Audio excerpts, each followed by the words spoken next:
आजकल मेरा चेहरा आजकल मेरा चेहरा गुलाब सा लगता है और आंखें शराब की बोतल। क्या यही प्यार है? चलने पे मदमस्त हवाओं का एहसास होता है और कदमों के नीचे नीचे नर्म घास की छुअन। क्या यही प्यार है? ना गम का एहसास, ना खुशी का सुरूर, हर वक्त उनको पाने का जुनून। क्या यही प्यार है? दिन तेरे बिन कहीं लगता नहीं, वक्त गुजरता नहीं। क्या यही प्यार है? बोलो बोलो ना, क्या यही प्यार है?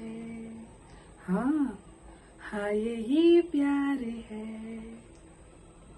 Hi, this is Himara and this is my show pure history. आज का शो प्यारी प्यारी परियों के बारे में। क्या दुनिया में परियां भी होती हैं क्या? और जहां परियां होती हैं, ऐसा कहा जाता है, वहां जिन्नात भी होते हैं, क्योंकि जहां खूबसूरत लड़कियां होती हैं उनके पीछे जिन्नात होते हैं। ये फेरी टेल की कहानियों में होता है, पर रियल में भी ऐसा है। ये रिसर्च से ऐसा पता चला है कि दुनिया में सबसे ज्यादा खूबसूरत जो लड़कियां होती हैं वो कहाँ की होती हैं, मैं बताने जा रही हूँ। जो दुनिया में मिस वर्ल्ड होती हैं, मिस यूनिवर्स होती हैं, पर वो इतनी खूबसूरत है, वो मिस वर्ल्ड मिस यूनिवर्स नहीं, पूरी दुनिया की खूबसूरत जो लड़कियां हैं, ऐसा माना जाता है कि चेचनिया कंट्री, चेचनिया की जो लड़कियां हैं, चेचन, सबसे ज्यादा खूबसूरत लड़की वहीं की होती है। मैं आज बात करने जा रही हूँ चेचन प्रोविंस के बारे में। रशिया का एक प्रोविंस है, यानी रशिया के अंदर ही एक कंट्री है जिसको चेचन कहा जाता है, चेचनिया। तो दुनिया में सबसे ज्यादा खूबसूरत जो लड़की है वो यहीं की होती है। और ये एक मुस्लिम कंट्री है। और ये मुस्लिम कंट्री कैसी मुस्लिम कंट्री है? यहाँ कोई काला लिबास, बुरखा, ऐसा इस टाइप का लिबास नहीं, कोई चेहरे को ढकती नहीं है। ये ऐसी खूबसूरत लड़कियां हैं जो बिल्कुल परियों की जैसी हैं। इनके लिबास, इनके कपड़े इतने खूबसूरत होते हैं कि आप घंटों उनको देख सकते हैं कि वो पहनी हुई क्या है। इनके कपड़े इतने खूबसूरत होते हैं, ऐसे खूबसूरत खूबसूरत कफ्तान, जुलबिया, आपके गाउन, जो शायद ही एक तो ये लड़कियां इतनी खूबसूरत होती हैं, ऊपर से इनके कपड़ों का लिबास आप जब सर्च करोगे तो आप देखोगे कि कितने खूबसूरत लिबास ये पहनती हैं दायरे में। यानी हर चीज ढका हुआ होता है, पर बहुत ही खूबसूरत। ये इतनी खूबसूरत वहां की लड़कियां होती हैं और इनके आगे मिस वर्ल्ड और मिस यूनिवर्स कोई कुछ नहीं है, ये ऐसा लोग कहते हैं। और वाकई में ऐसी खूबसूरत लड़कियां वहां पे होती हैं। तो आज मैं चेचनिया कंट्री के बारे में इतिहास बताने जा रही हूँ, वहां के लोगों के बारे में बात करने जा रही हूँ कि उनकी कहानी क्या है, उनके बनने और बिगड़ने की कहानी, ये देश बना कैसे। और ये शुरू से मुस्लिम कंट्री नहीं थी, आज ये मुस्लिम कंट्री है। यानी 99% वहां पे मुस्लिम आबादी है, वो सिर्फ मुस्लिम देश है, पर ये पहले मुस्लिम नहीं थे। तो सबसे पहले मैं, आप लोगों को पता है रशिया का इतिहास, कि रशिया का इतिहास कितना बड़ा है। क्षेत्रफल के हिसाब से वो कितना बड़ा देश है पूरे दुनिया का। ये एक ऐसी कंट्री है जो eastern Europe and western Asia, 2 continent को मिलाकर बनता है रशिया। यानी दुनिया में जो 7 कॉन्टिनेंट है, उसमें 2 कॉन्टिनेंट जो है रशिया को लगता है। सोचो ये कितना बड़ा क्षेत्रफल के हिसाब से ये देश है। तो काफी उतार चढ़ाव के बाद रशिया बना। रशिया के बाद फिर ये यूएसएसआर बना, 15 कंट्रियों को मिला करके। व्लादिमीर जो है, इन्होंने, लेनिन ने इनको बनाया। उसके बाद फिर वापस में इनमें झगड़ा हुआ और ये 15 कंट्री अलग हो गई। उसके बाद भी क्षेत्रफल के हिसाब से रशिया बहुत बड़ा है। तो उन्हीं में से एक रशिया का ही प्रोविंस है जिसे चेचनिया कहते हैं, चेचन। जैसे आप कहेंगे कि यह खुद की कंट्री है या उसका प्रोविंस है, जैसे हांगकांग। हांगकांग जो है ये चाइना का एक हिस्सा है, यानी खुद की एक कंट्री नहीं है, उसका प्रोविंस है। उसी ढंग से चेचनिया भी जो है रशिया का प्रोविंस है। तो ये इसका आगे का जो इतिहास है वो बहुत ही खूबसूरत है। कॉकासस जो है एक ऐसी जगह है जिसको आप बोलेंगे इलाका, पूरे इसका, जो फैला हुआ है सब तरफ ये रीजन, जिसके अंदर जो है ब्लैक सी और कैस्पियन सी, ये दोनों को मिलाकर दो समंदर जो लगता है मिला के ये बना हुआ है। और इन्हीं में जो है बहुत सारी कंट्रियां जो इनकी बॉर्डर कंट्री कहलाती है, जैसे ये अजरबैजान है, जॉर्जिया है एंड अर्मानिया है, और बहुत सारी और भी कंट्रियां हैं जो इसके साथ लगी हुई है, और ये चेचनिया है। ये सब इनकी बॉर्डर कंट्री है। ये कैस्पियन सी और ब्लैक सी के बीच में ये सब है, ये बना हुआ है। काफी खूबसूरत कंट्री है ये। तो इस ढंग से जो है ये देश बना, यानी जॉर्जिया जो है इसका लैंड जो है बॉर्डर लाइन है, जॉर्जिया के बगल में है ये। उसके बाद कहानी शुरू होती है कि शुरू से ही सारे देश जो हैं कभी रशिया में आते हैं, कभी रशिया से अलग हो जाते हैं। जब रशिया पावर में आता है, पावरफुल हो जाता है, तो सब देशों पे वो कब्जा कर लेता है। जैसे ही उसके पावर थोड़े कम होते हैं, छोटे छोटे राज्य सब अलग हो जाते हैं। तो इसी ढंग से जो चेचन भी है और रशिया के बीच काफी युद्ध हुआ है। काफी युद्ध होने के बाद, यानी मैं कह सकती हूँ कि बहुत सारे वॉर हुए इनके बीच। तो मैं बताना चाहूंगी, एक तो 1708, 1722, 1757, 1770, 1791, 1822, 1861, 1864, 1877, 1921, 1929, 1944, 1996 एंड 2009।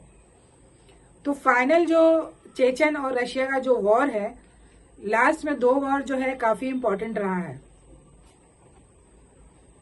ये 2 वॉर जो है, उसके बाद फिर चेचन जो है आजाद हो जाता है और इंडिपेंडेंट कंट्री बन जाती है। तो चेचन कंट्री को आजादी जो मिली है वो 1 नवंबर 1991 में मिली है। ये चेचन कंट्री को जो आजादी मिली है। तो इस चेचन कंट्री को आजादी दिलाने में काफी योगदान रहा है। इनका नाम है अहमद खादिरो।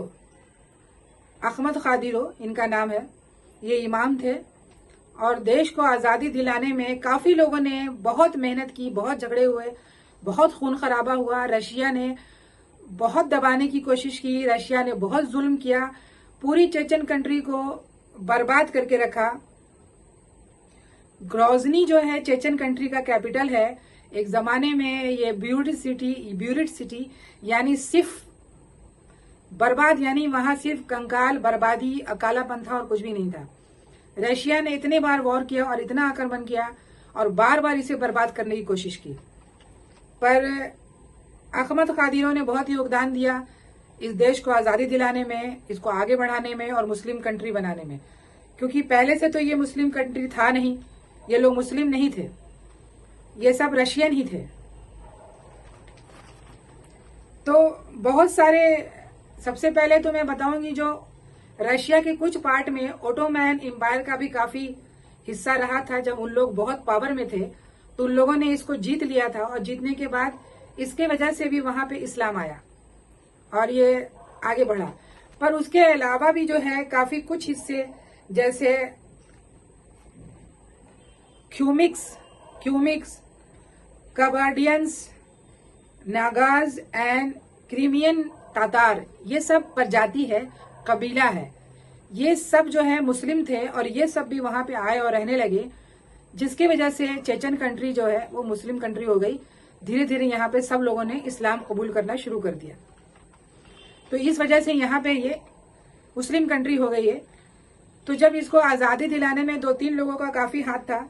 एक तो सब रशियन नेम है, डोकुजवगायव, ये जो है वहां के राजा बनते हैं, पर ये रशिया की कठपुतली थे ये सब।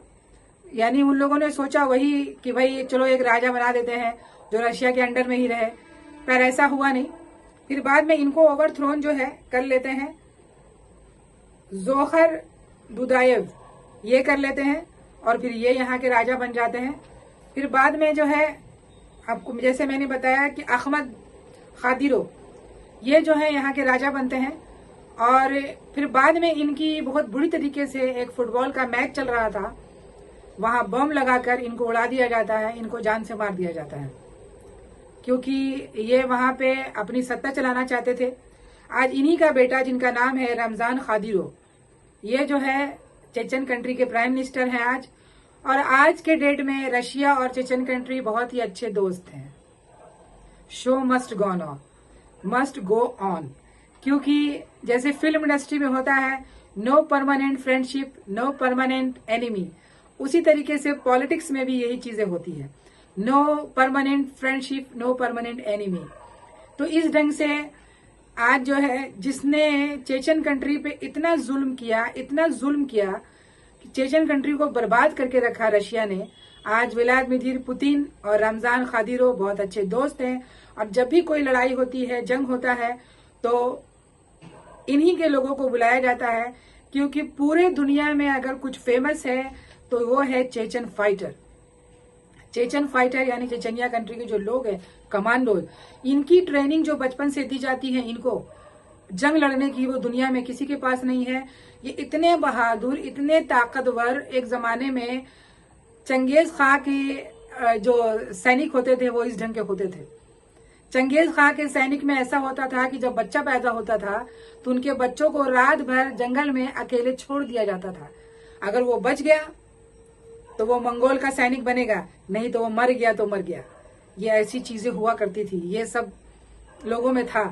तो आज चेचन के जो फाइटर हैं, या आप क्रूरता में लें कि बहुत ही क्रूअल हैं, पर ये इतने बहादुर हैं, इतने ताकतवर हैं मेंटली फिजिकली, कि इनको कोई हरा नहीं सकता है। तो अभी जब भी यूक्रेन का वॉर चालू हुआ और रशिया के बीच में जब भी कहीं से भी झगड़ा होता है, तो व्लादिमीर पुतिन जो है हमेशा चेचन पहुंच जाते हैं, मस्जिदों में जाते हैं, कुरान को टच करते हैं, यानी कि बहुत रेस्पेक्ट देते हैं कंट्री में, और उनसे वो मदद लेते हैं रमजान खादिरों से। ये वहां का ये चीजें हैं वहां पे, यानी उनको उनकी याद आती है, और इन्हीं के फाइटर जाते हैं और जंग में लड़ाई करते हैं, और वो कभी नहीं हारते। कि पहले तो रशिया का एक हिस्सा था ये, लेकिन इतनी सारी जंग होने के बाद आखिर में 91 में इसको आजादी मिली। यानी खुद के इसके प्राइम मिनिस्टर होंगे, प्रेसिडेंट होंगे, इनका खुद का संविधान भी है, कॉन्स्टिट्यूशन भी है, इनका खुद का एक देश है, पर वो रशिया के अंडर में है। यानी कि जैसे मैंने अभी हांगकांग का भी इजाजत यानी आपको एग्जाम्पल दिया, जैसे मुगल के जमाने में सब राज होते थे और उनके प्रोविंस में आते थे, उसी ढंग से ये इनके प्रोविंस में है। उसके बाद ये लोग जो है इतनी जंगों के बाद में ये रशियन थे, सब कन्वर्टेड, ये सब मुस्लिम हो गए। और आज के जमाने में ये बहुत ही खूबसूरत, यानी ड्राई फ्रूट और फ्रूट्स इनके लिए ऐसी चीजें हैं, जैसे हमारे जमीनों में घास उगते हैं, वैसे इनके जमीनों में अखरोट, बादाम और चेरीज, यानी ऐसे ताकत की चीजें, ऐसे फ्रूट्स इनके बागानों में, इनके गार्डन में उगाए जाते हैं, और ये लोग खाते हैं। इसी वजह से ये लोग इतने बहादुर और इतने खूबसूरत होते हैं। तो दुनिया में ऐसा कहा जाता है कि दुनिया में जैसे कहीं पे जन्नत है, शाहजहां ने कहा था कि अगर दुनिया में कहीं जन्नत है तो वो यही है, यही है, यही है। यानी शाहजहां ने कश्मीर के बारे में कहा था। कश्मीर इतना खूबसूरत था एक जमाने में, बाद में सब आतंकवादियों ने, लोगों ने उसे आज देखने के लायक नहीं, मालूम नहीं, पर एक जमाने में ऐसी खूबसूरती हुआ करती थी कि दुनिया की सारी शूटिंग और इंडियन मूवी की सारी शूटिंग जो है कश्मीर में हुआ करती थी, सारी पिक्चर वहीं बनते थे। पर आज तो लोग जाने में भी डरते हैं। उसी तरीके से दुनिया में अगर सबसे ज्यादा खूबसूरत लड़कियां हैं तो वो हैं चेचनिया की लड़कियां। इतनी खूबसूरत हैं, और सबसे ज्यादा खूबसूरत उनके लिबास, उनके कपड़े, उनकी खूबसूरती, उनके जो हेड गियर हैं, जो बालों पे पहनती हैं, सर के ऊपर जो वो डालती हैं, ऐसे खूबसूरत हिजाब जो बिल्कुल ब्लैक नहीं है, जिसे तुर्की की भी लड़कियां पहनती हैं। आप मिस वर्ल्ड में जाते हैं, मिस यूनिवर्स में जाते हैं, लोग ऐसा कहते हैं कि अगर ये पार्टिसिपेट करेंगी तो इन्हें कोई भी नहीं हरा सकता है। वैसे मिस यूनिवर्स में तो नंबर 1 पे यूएसए है, सबसे ज्यादा जो विनर लड़कियां हैं वो वहां से हैं। और मिस वर्ल्ड में हमारा भारत, सबसे ज्यादा मिस वर्ल्ड हमारे भारत देश से हुई है। तो हमारे भारत की लड़कियां भी कम खूबसूरत नहीं है, यहाँ भी बहुत खूबसूरती है, हर जगह खूबसूरती है। पर ऐसा कहा जाता है, लोगों को ऐसा मानना है कि लोग जैसे नंबर्स देते हैं, खूबसूरती को अलग अलग डिफाइन किया जाता है कि हर ढंग की खूबसूरती होती है। तो मैं आज परियों की बात कर रही थी कि परियां कहाँ होती हैं, तो परियां चेचनिया में होती हैं, और परियों के साथ जिन्नात भी होते हैं वहां पे, और वो मुस्लिम कंट्री है। तो आपको अगर परियां और जिन्नात एक साथ देखने हैं तो आपको चेचनिया जाना होगा। मैं गई नहीं हूं, मैं भी जाने की कोशिश करूंगी। तो मैं अपना परियों के देश का खूबसूरत शो समाप्त करती हूँ। धन्यवाद।